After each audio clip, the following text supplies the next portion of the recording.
En el nombre del Padre, y del Hijo, y del Espíritu Santo. Amén. El Evangelio de este domingo se puede dividir en dos partes. En primer lugar, es una advertencia de nuestro Señor a la multitud que lo escuchaba, y una advertencia para nosotros. Y en segundo lugar, esa limosna de aquella viuda pobre que fue alabada por el Señor, para ejemplo nuestro también. La advertencia del Señor dice, en primer lugar, cuidado con los escribas.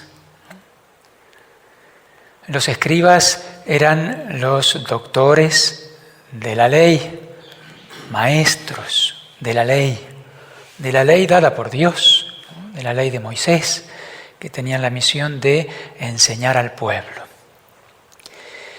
En una ocasión el Señor dice, escuchen, hagan lo que ellos dicen, pero no lo que hacen. Y ahora dice, cuidado con los escribas. Claro que los escribas, que eran autoridad, ¿no?, moral, religiosa, se enojaban con esas palabras del Señor, que las decía así abiertamente a la muchedumbre. Cuidado con los escribas.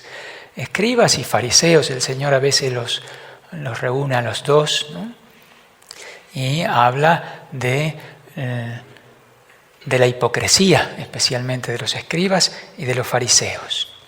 No todos los fariseos, no todos los escribas eran malos. Recordamos el domingo pasado, el Señor alaba a un escriba, ¿no?, cuando da en la tecla, ¿no? El primer mandamiento es amar a Dios sobre todas las cosas y al prójimo como a uno mismo. No estás lejos del reino de los cielos, le dijo el Señor a ese escriba. Pero en general, los maestros de Israel se habían pervertido, junto con los fariseos, que en definitiva fueron aquellos que propiciaron, ¿no?, y alentaron la muerte del Señor, que lo llevaron a la cruz. Cuidado con los escribas. ¿Por qué? El Señor dice claramente, les encanta pasearse con amplios ropajes y recibir reverencias en las calles. Buscan los asientos de honor en las sinagogas y los primeros puestos en los banquetes. El Señor pone en evidencia la vanagloria de los escribas. Buscaban la apariencia, la gloria no para Dios, sino para ellos mismos. Les encanta aparecer, mostrarse, que los alaben, que los aplaudan. Llenos de soberbia. Cuidado con los escribas. Se echan sobre los bienes de las viudas. Las viudas, especialmente en la antigüedad, eran realmente pobres, quedaban desamparadas. No había propiamente herencia del marido hacia la mujer. Si la viuda no era sostenida por sus hijos, por sus parientes, pues quedaban totalmente desamparadas. La Iglesia en particular tenía un trato especial con las viudas para mantenerlas, si no tenían quien las ayude. Pues los escribas echaban sobre los bienes de las viudas, es decir, la avaricia. Junto a la vanagloria estaba la avaricia, arrebatar el bien ajeno. Y la hipocresía, porque dice, haciendo ostentación de largos rezos. Esos maestros aparecían como buenos, haciendo ostentación de largos rezos. Esos rezos eran vacíos, era pura cáscara. No era la oración interior del corazón, sino una apariencia. Como el Señor muestra en aquella parábola del fariseo y el publicano. En este sentido, los escribas similares a los fariseos. El fariseo rezaba, ¿no?, alabando a Dios, pero puras palabras. El corazón estaba lejos y despreciando a los demás. En cambio, el publicano reconocía su miseria, su necesidad, Ten piedad de mí, Señor, soy un pecador. Y el Señor dice, Dios escuchó esa oración, no la otra. Haciendo ostentación de largos rezos. Entonces el Señor echa en cara a los escribas allí delante de todo el pueblo la hipocresía, la vanagloria, la avaricia de estos maestros de la ley. Cuidado con ellos. Recibirán un castigo muy riguroso, dice nuestro Señor. Pues esas cosas son tentación para nosotros. Nosotros, empezando por los sacerdotes, religiosos, religiosas y laicos, ¿no?, podemos caer en esas tentaciones. Cuidado con eso, porque podemos convertir lo que tiene que ser algo de corazón en algo meramente exterior. Cuidado con la hipocresía, cuidado con la vanagloria, cuidado con la avaricia, el apego a los bienes de la tierra, el buscar la gloria que le compete a Dios, adueñarnos de los dones de Dios y fingir algo que no somos. Es una tentación muy común que ataca, repito, en primer lugar a los que de alguna manera tenemos autoridad. Los escribas eran los maestros y no agradaban a Dios en general, haciendo algunas excepciones. Pues esa es una tentación permanente para todos los cristianos de manera particular, que es lo que a veces captan los de afuera, ¿no? Y es un obstáculo para acercarse a Dios. Nosotros deberíamos ser, ¿no?, testimonio para los de afuera, para la conversión, y a veces, a lo mejor no con nuestras palabras, pero sí con nuestros actos, ponemos un obstáculo. Creo que esas acusaciones a veces son verdaderas, ¿no? Miren los cristianos, miren lo que hace tal o cual, y a veces es verdad, ¿no? A veces son excusas para no dar el paso, ¿no?, de la conversión. A veces hay falsedad en todo eso, pero en muchas ocasiones es verdadero. Cuidado, dice el Señor, con todas esas cosas. El castigo será riguroso. El juicio para nosotros será más duro que para los que no conocen tanto. Nosotros, estudiados entre comillas, en el puesto que tengamos, en el lugar que ocupemos, dentro de la iglesia, dentro de la sociedad, se nos pedirá cuentas. Castigo riguroso. Así que tenemos que buscar en primer lugar esa perfección interior. Claro que esa perfección interior que tenemos que tener se vuelca hacia afuera. Y eso arrastra y convierte a las personas. Primera parte del Evangelio, segunda parte relacionada con la primera, es el ejemplo de esa viuda pobre. Así como los escribas se aferraban a los bienes de las viudas, el Señor está sentado allí en el templo observando. Había un lugar donde había alcancías allí, la ofrenda de todos, pasaban ricos y pobres, algunos haciendo muchos ruidos con sus monedas, y apareció esta viuda pobre que echó 2 moneditas, ni se habrá dado cuenta que el Señor la estaba observando. 2 cuadrantes, era la moneda más pequeñita allí del Imperio Romano, como si dijéramos 50 centavos, lo único que tenía para vivir, dice el Señor. Y el Señor la pone como ejemplo, dice, esa viuda echó mucho más que los otros. Materialmente era insignificante, pero dio todo lo que tenía para vivir. Los ricos, dice, dieron de lo que les sobraba. Ella dio todo lo que tenía para vivir. Allí hay ejemplo de muchas cosas, ¿no? En primer lugar, la limosna, ¿no? Después, la confianza en Dios, total.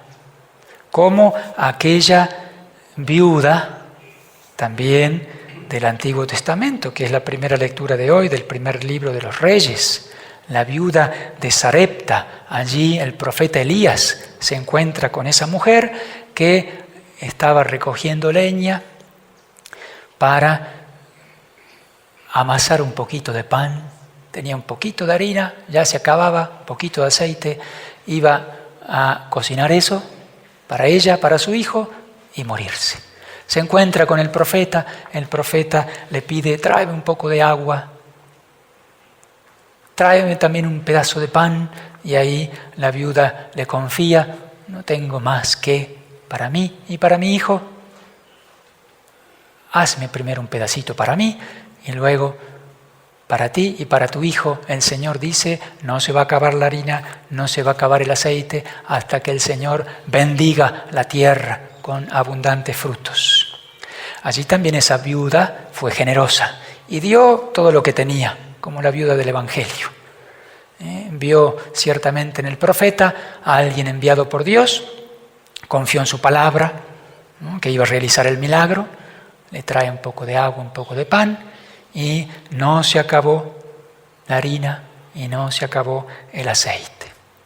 ¿No? Esa confianza total en la providencia, como Dios bendice eso.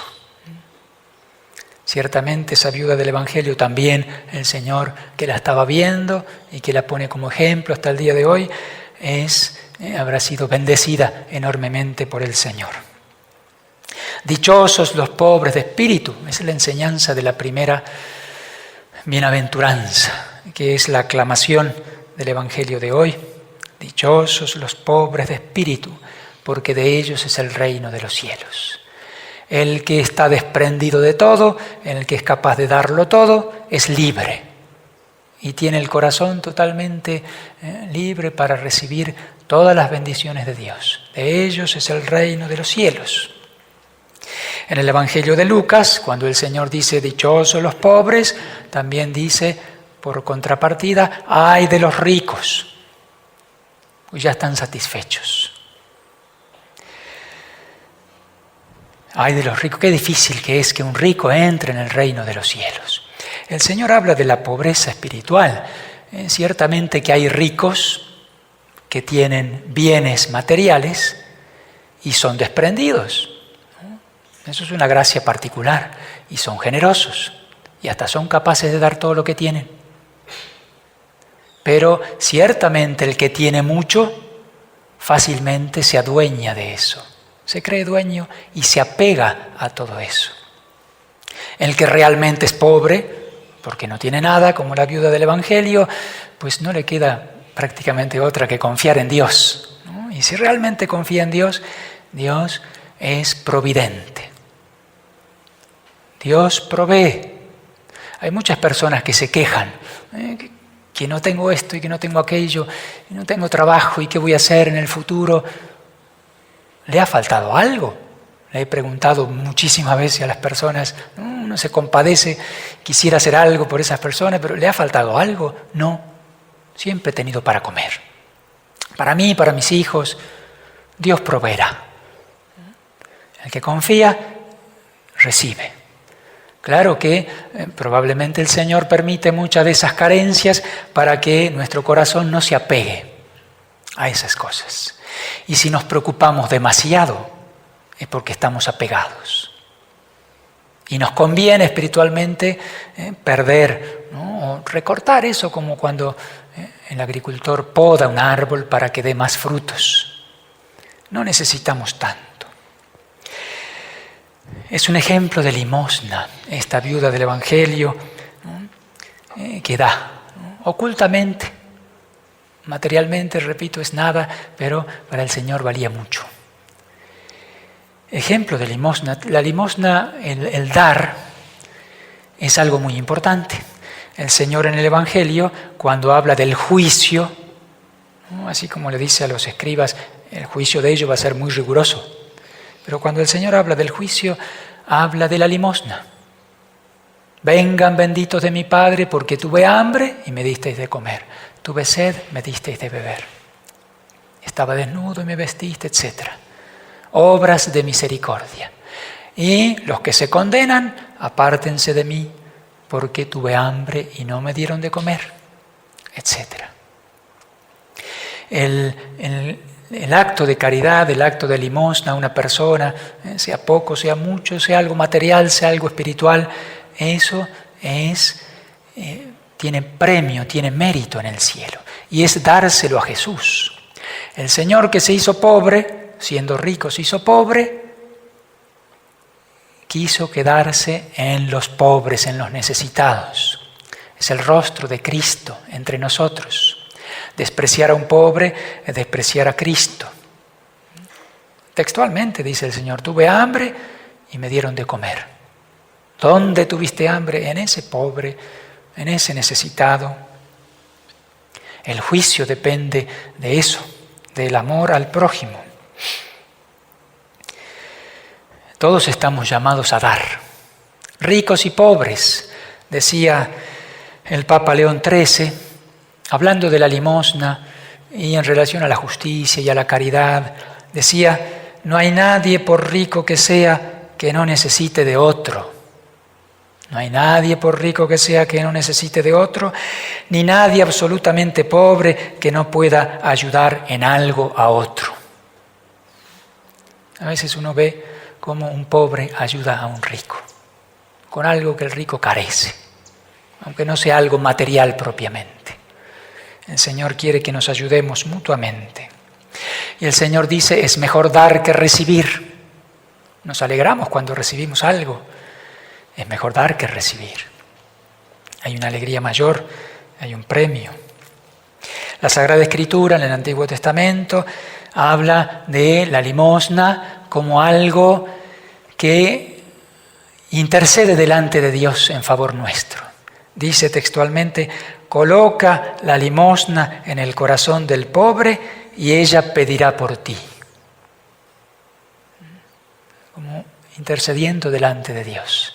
Y no dice, coloca la limosna ahí, dásela al pobre, sino en el corazón del pobre.